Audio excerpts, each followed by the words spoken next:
မြန်မာမှာတနေ့ကို၄နာရီလောက်အချိန်ဖြုံးနေလက်ဖက်ဆိုင်ထိုင်တာလို့ကျူထိုးတာလို့ရှင်းခတ်တာလို့နဲ့မရေမရာဖြစ်နေတဲ့သူတွေဘလောက်များတပည့်တော်နိုင်ငံလူတွေကလ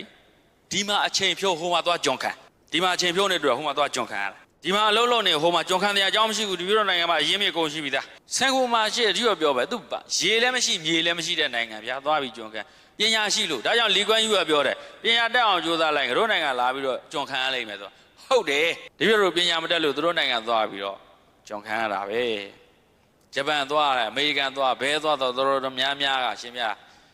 လူရောက်1000မှာတယောက်မရှိဘူး leadership role မှာမရှိဘူးဒီလိုများခိုင်းတာလို့ရတာသူများခိုင်းရလို့ရတာနော်ဒီလိုလည်းနိုင်ငံခြားမှာအလုပ်လုပ်ခဲ့ရတယ်လူတော့ကသူများခိုင်းရလို့ရတာဖျက်ရှင်များတော့မမေ့နဲ့ဆိုတော့ဒီမှာအလကားနေတယ်ဟိုမှာသွားတော့ကြုံခံရတယ်ပညာတက်ရင်တခြားနိုင်ငံသွားသေးရမလို့ဘူးဒီနိုင်ငံထဲမှာအကုန်ထုတ်လို့ရအစိုးရမကောင်းလို့ကြည်ရမပြောနဲ့ငါဘယ်လောက်ကောင်းပြီလဲလို့ကိုလည်းပြန်ကြည့်ဝေဖန်တာတို့လူတိုင်းတက်တယ်လေ Facebook တက်ပြီးဝေဖန်တာလူတိုင်းတက်တယ်လေ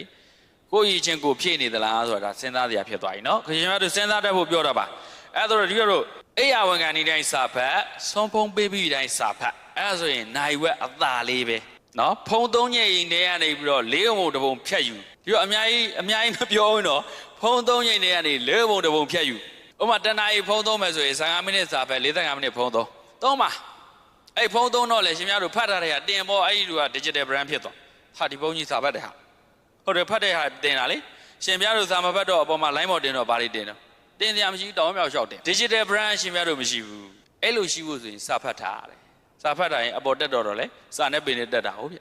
line တင်တော့လေဟုတ်ဘူးလားဗျာအဲ့တော့လူဆိုတာကိုလုံနေတဲ့ဟာကိုပြောတာပဲကိုလုံနေတဲ့ဟာကိုပြတာပဲ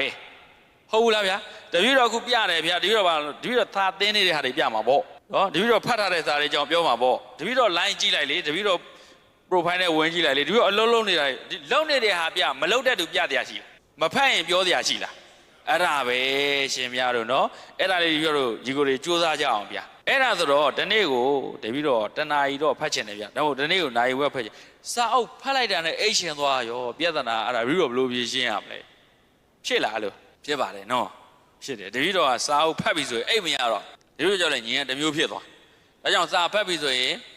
မနဲ့အလုပ်ရှိတယ်ဆိုတော့ limit ထားရတယ်ဘယ်ချိန်ထိပဲဖတ်မယ်ဆိုရင်အိတ်မရတော့ဒီလိုဖြစ်သွားဒါပေမဲ့တပည့်တော်စာသုံးတာရှင်များတို့နဲ့အတူတူပဲစာဖတ်ပြီဆိုခဏနေအိတ်ပြောတော့ခဏနေအိတ်ပြောတော့အဲ့ဒါတပည့်တော်ဘလို့ကြော်တယ်လဲဆိုနီးလေးပြောစာ10မျက်နှာပြီးအောင်ဖတ်မယ်ဒါမှပြီးမချင်းထိုင်းဖတ်တယ်ထိုင်းဖတ်လို့အိတ်ချင်းထဖတ်လို့အိတ်ချင်းလမ်းလျှောက်ဖတ်ရှင်ပြ10မျက်နှာတတ်မှတ်ထားတာလေတဏိဋ္ဌာန်ချတာလေ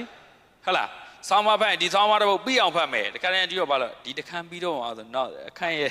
့ဒီအခန်းပဲချိန်ပြီးမှလေပေါ့တချို့အခန်းသက်လေးတွေပါလေအဲ့တော့နောက်ကြည့်တယ်15မျက်နှာလောက်တော့ငါကင်လိုက်လို့ရပါတယ်ပေါ့ဖတ်ချလိုက်အရှိန်ကပါတော့နောက်ကောင်းစဉ်ကလည်းသိဝင်သားတယောက်ကနောက်ကောင်းစဉ်ကူးလိုက်တော့ဟိုနိုင်နေမဟုတ်တော့ဘူးသူကြတော့ပိုးများသွားတယ်အဲ့တော့အနည်းဆုံးတစ်နေ့ကိုစာ10မျက်နှာလောက်ရအောင်စပြီးလေ့ကျင့်ပါစာ10မျက်နှာမပြေမချင်းအိတ်ကုန်မအိတ်ဘူးမျက်လုံးကိုမမိတ်ဘူးဆိုပြီးတော့ရှင်များတို့အာရုံပြုတာအဲ့ဒါဆိုရင်ကြော်သွားလိုက်10မျက်နှာမကတော့ဒိဋ္ဌံပတိတော်ပြည့်ပြီးပြည့်ချလိုက်မယ်ဖုံးကင်မယ်အဲ့လိုမျိုးတော့မလုံးနဲ့ပေါ့ဗျာအဒိဋ္ဌံအနည်းဆုံးရရမယ်ကြော်သွားရင်တော့ဗာလဲဆက်သွားအဲ့ဒါရှင်များတို့စာဖတ်စွမ်းရည်တွေတက်လာလိမ့်မယ်စာအဖတ်များတာနဲ့မြစာသွားတော့တာပဲစာသွားလဲမြင်လဲမြင်လာတော့တာပဲခုရှင်များတို့စာမြင်လာပြီလားစာသွားလာပြီလားဘယ်လိုနီးတွေတော့နီးတွေမတောင်းနဲ့နီးရရှင်များတို့ခတ်တယ်လိုက်ကျင်တာလောလောဆယ်စဖတ်လိုက် Reading Pass ဆိုပြီးရှိတယ်တပည့်တော်ရှင်များတို့စာအုပ်လေးပို့ပေးမယ်စနစ်ကျစာဖတ်ခြင်းဖြင့်ဘဝတိုးတက်အောင်မြင်ရေးဆရာစင်တန့်ဘာသာပြန်ထားတယ်အင်္ဂလိပ်လိုတော့ Reading Pass ဆိုပြီးတော့အမေရိကန်နိုင်ငံကဘာမှခါကြီးတယောက်ရေးထားတာစနစ်ကျစာဖတ်ခြင်းဘဝတိုးတက်အောင်မြင်ရေးတပည့်တော်ပုံလေးပို့လိုက်ပါမယ်နော်စိတ်ကူးကြွကြွထုတ်တယ်ဒါပေမဲ့ရှင်များတို့အဲ့ဒါဖတ်ဖို့မလွယ်ဘူးသူကစာဖတ်တဲ့နီးစနစ်တွေပေးတာမှတ်မိအောင်တို့စာမြန်ပြီးအောင်တို့ဘာတို့အဲ့ဒါနီးစနစ်တွေနဲ့လေ့ကျင့်ရအနည်းဆုံးတစ်လလောက်ချိန်ယူလေ့ကျင့်ရတို့တော့အဲ့ဒီအတိုင်းလေ့ကျင့်တာတပည့်တော်လေ့ကျင့်ထားတာကိုအဲ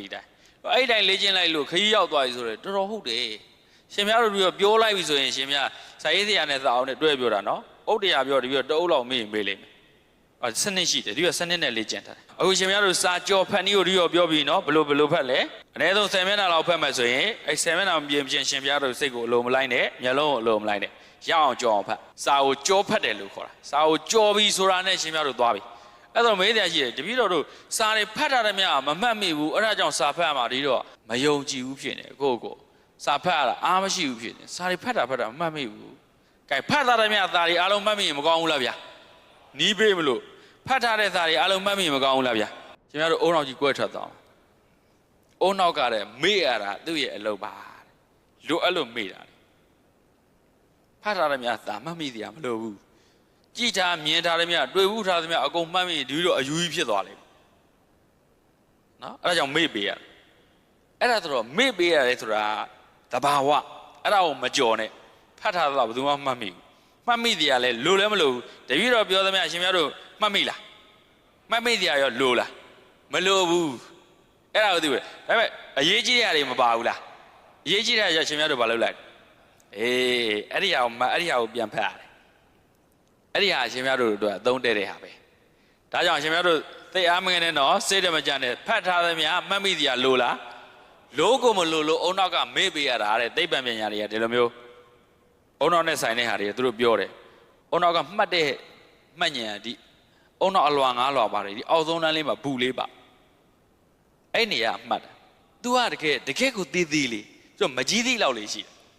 အုံနောက်ကြီးကြီးနော်ဒါပေမဲ့မှတ်တဲ့နေရာလေးမကြီးသေးလောက်လေးရှိတယ်သေးသေးလေးဒါကြောင့် तू ကလည်း तू memory က तू ဆန်းတဲ့လောက်ပဲမှတ်တာဟုတ်ဗျအဲ့ကြောင့် तू ကငါတော့မမှတ်နိုင်ဘူးဆိုပြီး तू တန်းပြီးမေးလိုက်မယ်ဖတ်တဲ့မြတ်တန်းမေးလိုက်မယ်အဲ့ဒီကနေရှင်မြတ်တို့အရေးပါတဲ့ထင်2ခေါက်3ခေါက်ဖတ်စာမှတ်စုတဲ့ထက်ပြန်ကြည့်အဲ့လိုကြမှာအဲ့ဒီဟာလေးကိုဆိုအေးဒီလောက်လေးတော့ငါရပါတယ်ဆိုပြီးမှတ်တာနော်အဲ့ဒီဟာရှင်မြတ်တို့သုံးဖို့ပဲဒါကြောင့်ကိုလူတွေအခုကခတ်တာရှင်မြတ်တို့ကဖတ်ထားသမျှအကုန်တတိတော့တိုင်းဝဲထုတွေအများကြီးဖတ်ထားတာအဲ့ဒါတွေမှတ်ထားလို့ဒီတော့ကောင်ဘာအသုံးကြမလဲအသုံးကြပါမလားမကြဘူးဒါဆို